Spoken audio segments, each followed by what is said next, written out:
We're in Psalm 69. We left off after verse 3 yesterday. So David in this psalm is praying for vengeance. He's praying that God will deal with his enemies. He starts off the psalm by expressing his complaint and prayer to God. Save me, O God. The waters are coming to my soul. He's drowning. I sink in the deep mire. There's no standing. I'm coming to deep waters where the floods overflow me. So David just has the sense of his circumstances overwhelming him. We talked about that. He says, I'm weary of my crying. My throat is dried. My eyes fail while I wait for my God. We left off there yesterday. So David's in deep trouble. One thing I love about the Psalms is it doesn't give us a varnished idea of our experience of God. Our life with him is very real. It's very raw. And the Psalms are really, as we've said this before, they're God's medicine chest for the human heart. We're getting the inside-out look of what a walk, what a life with God really entails, what it is all about. And sometimes on our journey, if we trust God, the journey is going to involve some deep waters that seem, that's the key, seem to overflow our souls, seem to bring us into long seasons of crying, long seasons of darkness or desperation. Long series where we're just waiting, long season, where we're just waiting. And that's where David has been for a long time now in this picture, waiting on God. But we get the vantage point of being able to look back on David's whole story. And here's what we can see. God was always active. God was always present. God always knew what he was doing. And in the end, God's story was ultimately vindicated and all of his promises were ultimately kept in David's life. Now, what's the big takeaway? And that is for you and me, that our story is no different. The long seasons, God's active. He's present. He knows what he's doing. He's just calling me to wait and walk and endure to some degree, to be faithful, to remain, to not cast off, Hebrews 10, our confidence, to not be overcome with a sense of weariness. Be not weary in well-doing, for we shall reap if we faint not. So we're called through these seasons, and we are going to experience these seasons many times in our lives. Well, let's pick it up in verse 4 today and see where this goes. They that hate me without cause are more than the hairs of mine head. Now think about that. David is being hated unjustly, and they've teamed up against him. He's experiencing radical rejection in his life. They that hate me without cause are more than the hairs of my head. There's two times in David's life where this could have been written. Maybe there's others, but the first is when Saul and his loyalists have banded together to go kill David before he ever gets to become king. But think about that. David had just slain Goliath. So he saves the nation from the oppression of the Philistines, and this is the thanks he gets. They now want him dead. He goes from hero to zero, right? Later in his life, his son Absalom takes over the kingdom, takes over the palace, fornicates with David's wives, and David is left trudging up Mount of Olives barefoot and fleeing his own country, his own city, the city that he conquered and claimed and reigned in faithfully. He's experiencing now the radical rejection and the loss. It's really a foreshadowing. It's a picture in that sense of Jesus and all that he lost for us.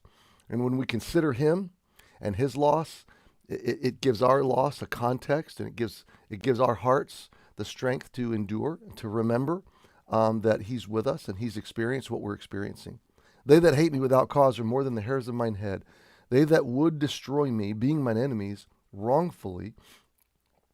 So one thing here is there's definite injustice. David has not done anything to deserve this, but they're mighty, he says. They're stronger than me. They're overcoming me.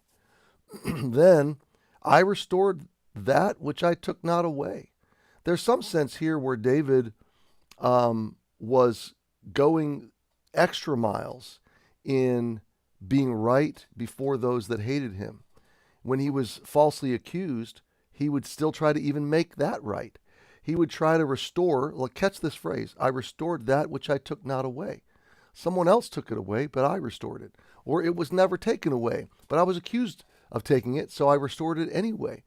David was so careful with his integrity in this sense that he was trying to be well above and beyond. I just think of David being in the cave at En-Gedi, waiting and hiding from Saul when with his 300 men, and Saul and his army coming in passionate pursuit of David to kill him. And they come into the cave. And we were there not long ago.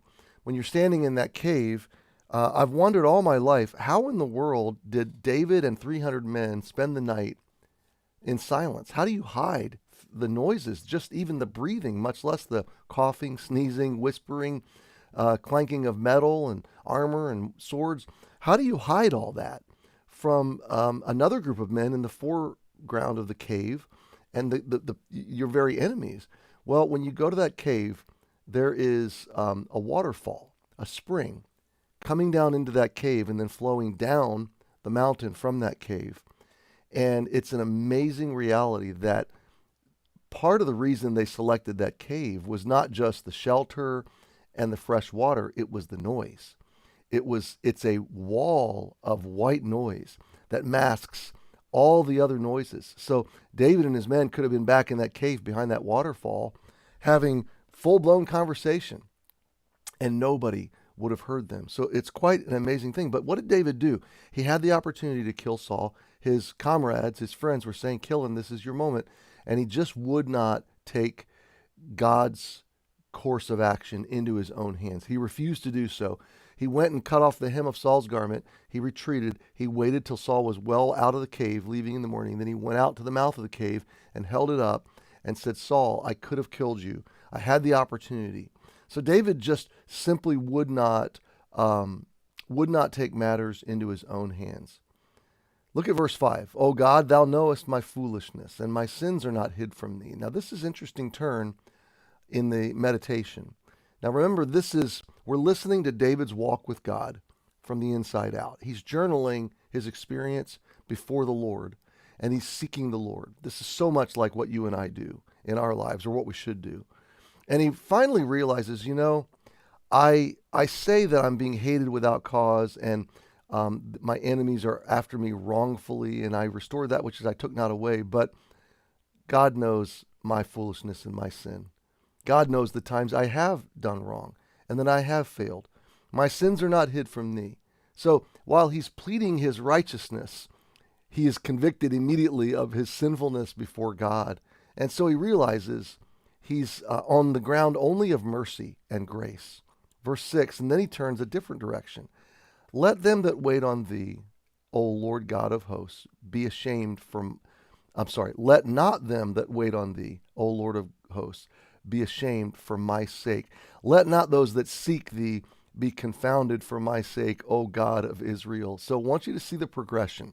In the first place, David says, God, vindicate me. I don't deserve this. In verse 5, David catches his thoughts and says, well, maybe I do deserve this. Even though I don't deserve it from them, I surely do deserve it because of my sin.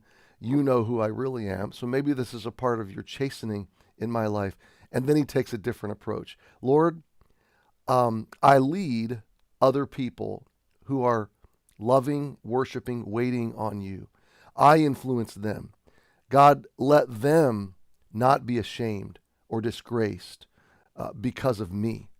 Lord, I influence people that seek you. So for their sake, don't let them be confounded by my failure in this moment. I don't want to do the wrong thing, not just to dishonor God, not just for myself, but I don't want to do the wrong thing because there's others that are impacted when I do. Now, my friend, this is what I want you to think about as we wrap up today. Who is impacted by your choices? Who's impacted by your following or failure? By your faithfulness to God or your faltering? You might be right on the edge of giving up or throwing in the towel. You might be right in verses 1 through 3 where you just don't think you can take any more and you're not sure you really want to wait on God. And I just want to encourage you with this. Wait on Him because you are impacted by this. God will be glorified, but your testimony will affect others. Someone else needs to see you be faithful through your waiting. So trust Him. Think on these things today. Happy Thursday. Thanks for joining me. Don't forget Vision Sunday on Sunday, and we'll see you tomorrow.